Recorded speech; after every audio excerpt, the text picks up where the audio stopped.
സുഹൃത്തുക്കളെ, ഇന്നും നമ്മുടെ പത്രത്തിലൊക്കെ പേടിപ്പെടുത്തുന്ന വാർത്തകളാണ്. ഒരു പോലീസുകാരനെ തന്നെ ഏറ്റുമാനൂരിൽ ഒരു റൗഡി ചവിട്ടി കൊന്നുകളഞ്ഞു.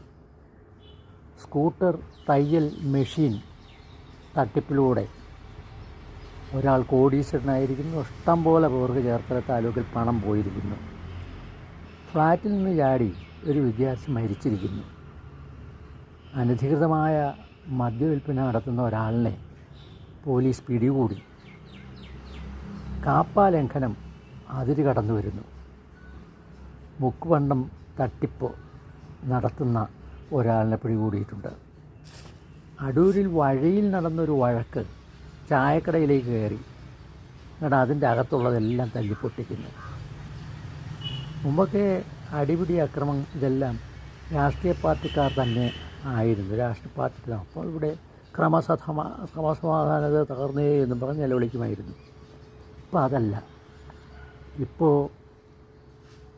മയക്കുമരുന്നും മദ്യവും എല്ലാം കൂടി ചേർന്ന് കശാകുളമാക്കുന്ന ഒരു രീതിയാണ് കേരളത്തിൽ കാണുന്നത്. ഇതിനെതിരെ നാം ജാഗ്രത പാലിക്കേണ്ടതുണ്ട്.